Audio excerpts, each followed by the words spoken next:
If you enjoy this video, please like and subscribe. World War I was the epic.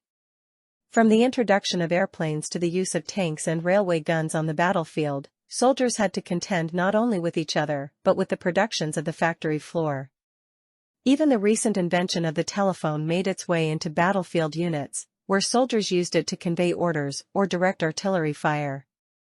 The pigeon named President Wilson refers to a carrier pigeon that played a notable role during World War I. Cher Ami, as the pigeon was named, served with the U.S. Army Signal Corps in France and became famous for its heroic actions.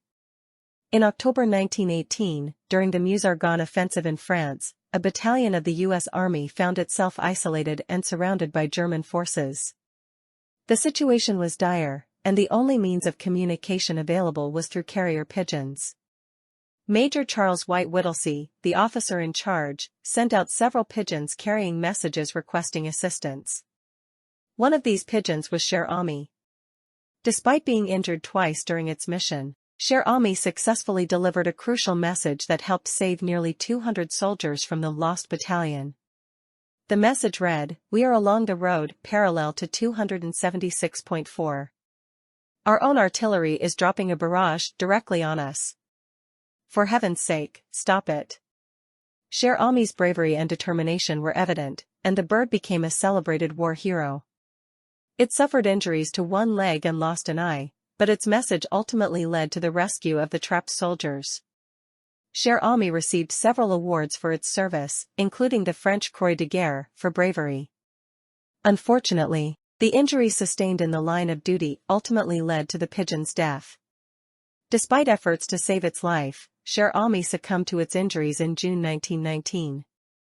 Cher Ami's legacy lives on, and the bird is remembered as a symbol of courage and dedication during wartime. Its story highlights the crucial role that carrier pigeons played in communication during a time when other means were not as reliable or secure. In a conflict of the size and duration of World War I, communication was key. Unfortunately, technology, like the telephone or the telegraph, was not as reliable as the commanders of Europe would have liked. In an attempt to improve combat communications, the leaders of World War I turned to a much older form of communication, the carrier pigeon. Unsung heroes of World War I, the carrier pigeons of both the Allied and Central Powers helped assist their respective commanders with an accuracy and clarity unmatched by technology.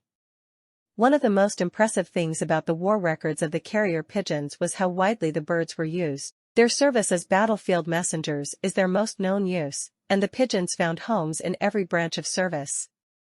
The rudimentary airplanes of the embattled countries used pigeons to provide updates mid-air.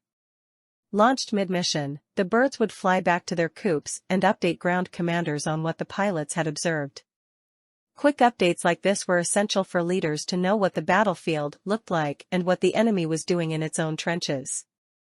Tanks carried the birds in order to relay the advance of individual units. Even after the introduction of the radio, pigeons were often the easiest way to help coordinate tank units without exposing the men to dangerous fire. Without a radio set, the soldiers would have had to leave the relative safety of their tanks to relay or receive orders. The birds' most effective use was on the front line, as they were brought forward with their armies to help update commanders and planners in the rear. When the birds were away from their home lofts, they stayed in mobile units, which were usually converted horse carriages or even double-decker buses. The mobile lofts were useful when the armies outpaced their established lines of communications or when the enemy disrupted communications lines for the telegraphs or telephones, as they often did during battle. While the other Allied powers were first to use birds, the United States did not lag far behind when we entered the fray. During the course of the war, many birds performed heroic deeds in the course of service and became heroes in their own rights. One bird of renown was known as President Wilson.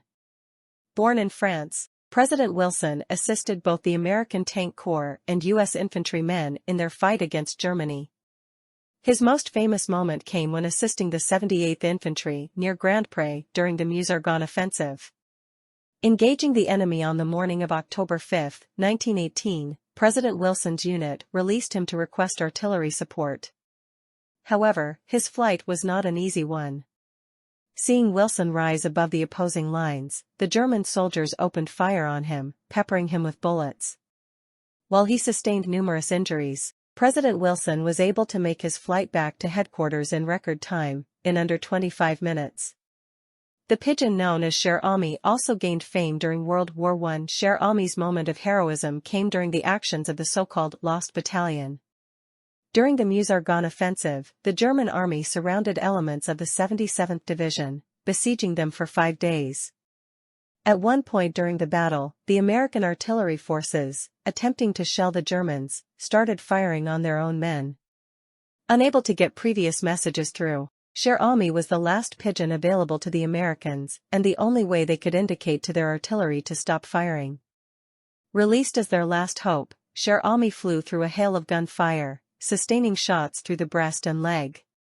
Despite these wounds, Cher Ami survived and was able to deliver the message, and the artillery stopped the friendly fire.